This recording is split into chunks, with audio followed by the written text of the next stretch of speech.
மிகப்பெரிய யுத்தங்களில் கூட பொறுமை காக்கும் அரசர் ஜனகர் இன்றைய இவ்வளவு பதற்றத்தோடு இருக்கிறார். இதற்கான பதிலைத்தான் நானும் தேடுகிறேன். ஏன் என்று தெரியவில்லை. சிறுவர்களுக்கும் எனக்கும் ஏதோ ஒரு இணைப்புரிய உறவு இருப்பது போல் தோன்றுகிறது. அவர்களின் உறவுக்காகவும் அன்புக்காகவும். அவர் இருந்திருந்தால் இந்த கொடியவனுக்கும் திருந்துவதற்கு ஒரு கடைசி வாய்ப்பை நிச்சயம் கொடுப்பார். அவர் நிச்சயம் கொடுப்பார். கூறும் மக்கள், நான் அப்பொழுதே கூறினேன் அண்ணா, எச்சரிக்கை போனால் ஆபத்து வந்துவிடும். அந்த தெய்வீக ஆயுதம் என்னை கிழித்துவிடும். ஆனால் அது எனக்கு முன்னால் உங்கள் தாயின் உடலை தான் அழித்துவிடும். எங்கு சென்றாலும் அன்னைக்கு பின்னால் ஒளிந்து கொள்கிறானே, அப்படி என்றால் அன்னையை நகர்த்தி விடலாம். அன்னையை நகருங்கள். அவர் தவம் முழுமையடையும் வரை அவர் கவனம் சிதற மாட்டார். குறி தப்பிவிட்டால் இல்லை இல்லை. இப்போது நான் என்ன செய்ய வேண்டும்? தாங்கள் தான் எங்களுக்கு வழிகாட்ட வேண்டும். யுத்திக்கு சென்றவுடன் ராஜ்யத்தின் சுமையை பரதனிடம் ஒப்படைத்து விடுவேன். தன் அரசனின் கட்டளை மற்றும் தர்மத்திற்கு கட்டுப்பட்ட பரதன் தன்னுடைய மனைவியோடு ராஜ்யத்தின் நன்மைக்காக அசுவமேத யாகத்தை செய்வான். தங்களுக்கு என் வாழ்நாள் முழுவதும் சேவை செய்வதாக நான் சபதம் ஏற்றிருக்கிறேன். தன் பிரதிபிம்பத்தை விட்டு யார் விலகி இருக்கிறார், அவரின் பிரதிபிம்பமாக நீ இருப்பாய் அனுமான். அரச சுமையிலிருந்து விடுபட்டு என் சீதையை தேடிச் செல்வேன். சீதை எனக்காக காத்திருக்கிறாள். ஆண்டுகள் ஓடிவிட்டது பிரபு. இன்னும் தங்களுக்கு நம்பிக்கை இருக்கிறதா? அன்னை பாதுகாப்பாக இருப்பார் என்று மீண்டும் சந்திப்பேன் என்று சத்தியம் செய்தார். சீதையின் சத்தியம் கூடிய விரைவில் நேரம் வரும். அயோத்தியில் இருந்து அனைத்து தீமைகளும் ஓடிவிடும். சீதைக்கும் ராமருக்கும் துணையாக நிற்கும். அவள் கொடுத்த சத்தியம் நிறைவேறும் வரை என் சீதைக்கு எதுவும் நேராது. பிடிக்குசன்,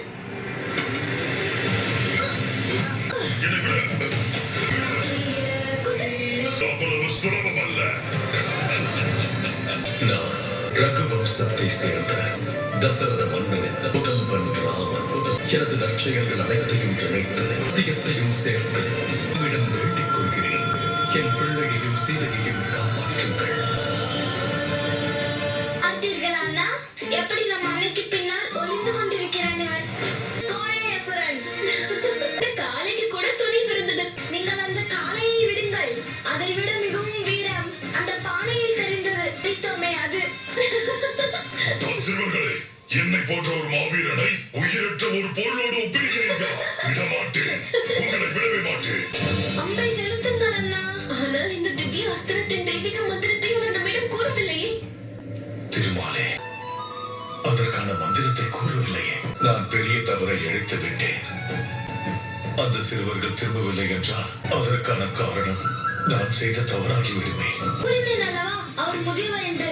நிச்சயம் மறந்து போயிருப்பார். நீங்கள் அம்பை எய்வது போல் நடித்துக் கொண்டிருக்கும். அதற்குள் வேறு ஏதாவது யோசிக்கலாம். ஆயுதம் இருக்கிறது, மந்திரம் இல்லையா? இது பிரமாதம். மரத்தில் ஒரு சில இலைகள் மட்டும்தான் மீதம் இருக்கிறது. லவன் குசனான் மகராசுரனை எதிர்த்து வெற்றி பெற முடியவில்லை போல் இருக்கிறது. சென்று அவர்களுக்கு உதவுகிறேன்.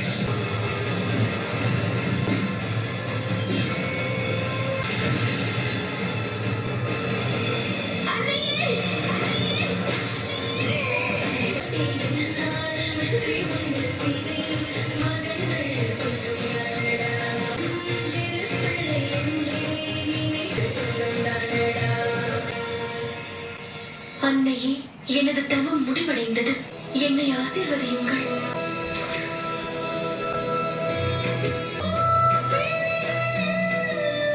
லவன், குசன், அலையே.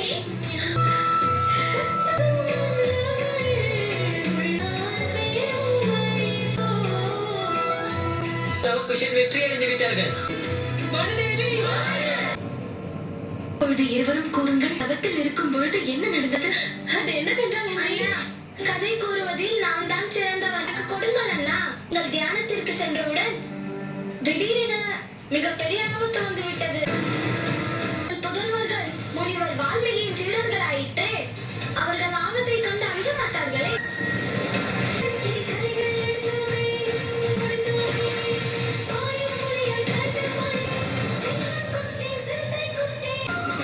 பிறகு அண்ணன் சக்தி ஆயுதத்தை செலுத்தினார்.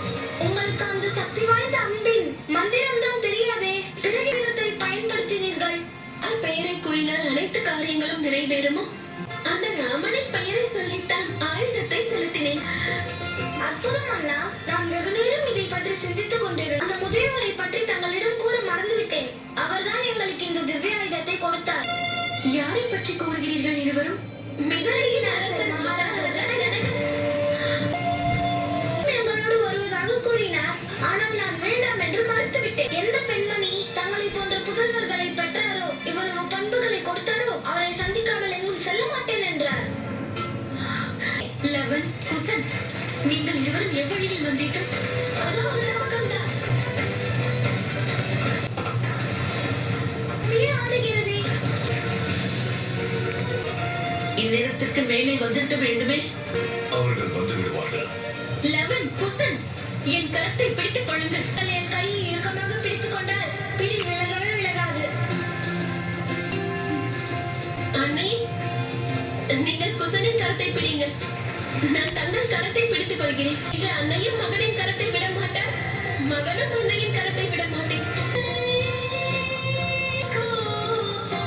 அதர்மம் ஒழிந்து விட்டது. இப்பொழுது தர்மத்தையும் கண்ணியத்தையும் தாங்கள் தான் காப்பாற்ற வேண்டும். பிரபு, ஹனுமான், எதற்கு இங்கு வந்திருக்கிறாய்? எனது பிரபு, கடமையில் மூழ்கி இருப்பதைக் கண்டு இந்த பக்தன் சேவை செய்ய வந்திருக்கிறேன்.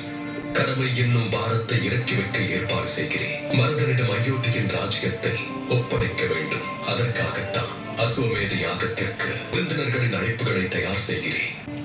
ஒரு இரவு கூட தாங்கள் உறங்கி நான் பார்த்ததில்லை பிரபு. ஒவ்வொரு இரவும் உறங்க முடியாமல் இருப்பது நிச்சயம் நான் மட்டுமல்ல ஹனுமான்.